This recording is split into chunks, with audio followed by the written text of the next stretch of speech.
country in the world allowed us to do things no one thought was possible. Regulation is not the answer. Let them build, let them drill, and let them take us into the 21st century. Thank you.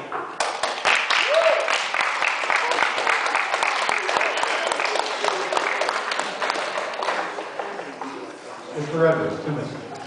Continuing our addiction to oil is not the way to ensure long-term economic prosperity for this country.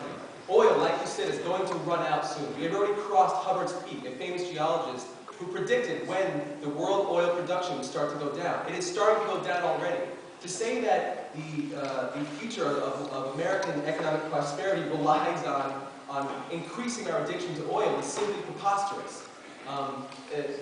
American companies will, in 20 years, be wishing they had switched completely over to non-oil sources.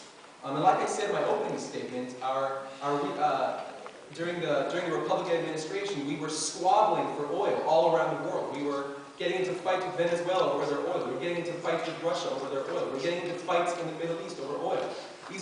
We wasted billions of dollars in just completely wasted resources that we could and should have used towards weaning ourselves off oil. And like you said, not supporting these foreign countries that support terrorism in Saudi Arabia and Iran.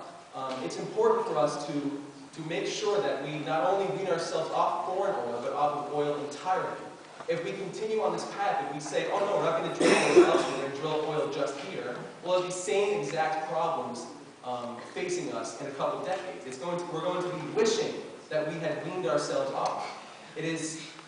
So it is really not responsible for anyone in this country to be trying to perpetuate our addiction to oil. And the Kyoto Protocol is actually something that we should have adopted. Weaning ourselves off oil is the first step towards making sure that the industries in this country can move away from oil and move more towards the energy industries we're talking about. The Obama administration actually strongly supports creating more nuclear plants, and that's something that they've done in the past couple of years. My opponents make a lot of fancy speeches. I really love it, but yes, we're addicted to oil. Great. Why don't we just shut all the switches off, shut all the turbines down? Oh, wait a minute, we have no country left. Oil is, like it or not, the predominant means of power generation in our world today. We need to use it, we need to drill our own oil, and we need to use it as a bridge to new sources of energy. But until those new sources of energy are perfected, built, and brought online, we can't simply say, we're addicted to oil, let's stop. You want to stop the entire motor of America, I'm not going to be one on that motor. We need new sources of power that will take us into this century and the next. And the way to do that is responsible use of our own oil, not foreign oil, that we drill out of this country. Thank you.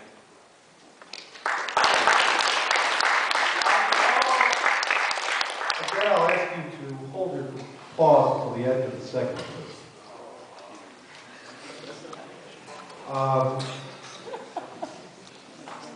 Okay, it's time for closing statements. Again, by lot, this has been drawn, and Mr. Edwards will go first in about 2 minutes, followed by Mr. Lombardi. I guess just to follow up on the recent what was just said, oil has driven our foreign policy for a very long time now. Oil and the military-industrial conflict within this country, which forces us to use more military postures. And this is all built upon our addiction to oil. And the fact is, weaning ourselves off oil is a gradual process. And in the end, we will completely not be using oil and have other means of energy. But that aside, after 9/11, our entire foreign policy shifted towards one of wild aggression and acts that, frankly, the world started to view as us being this kind of rogue state almost that threatened their sovereignty, threatened their ability to run their countries independently. We flouted international law. We flouted laws about war crimes that we wrote after the Nuremberg trials after World War II. And frankly, that reduced our credibility throughout the world. Our popularity throughout the world just sank tremendously because of that. I think that one thing that the Obama administration has been doing that's been very effective has been working to kind of alleviate those open wounds, trying to heal them. For instance, closing Guantanamo Bay, which had been a rallying cry for a extremists and opponents of the United States throughout the world. They looked upon that base and what it represented as a very effective way to rally support against us. Not to mention the images of Abu Ghraib or the recent video of an American helicopter mowing down civilians.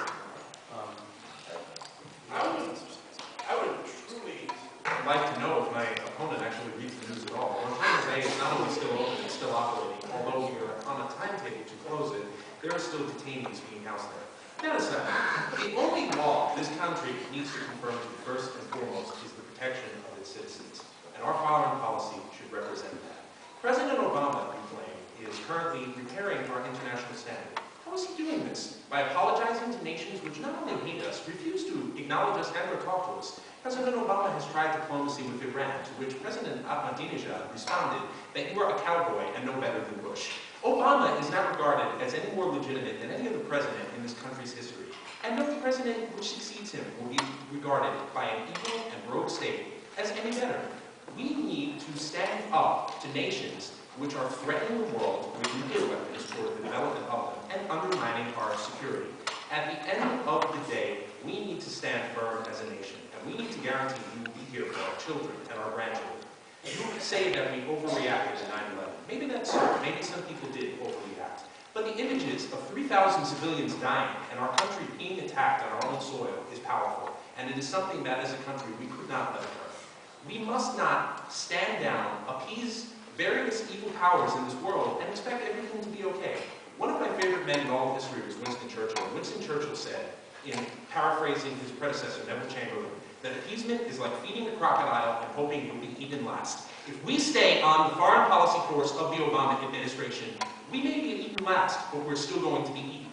We must not repeat the mistakes of 70 years ago in appeasing the evil state of Nazi Germany by appeasing today's evils, North Korea, Iran, and any other rogue state which threatens our great nation. Thank you very much. Good night.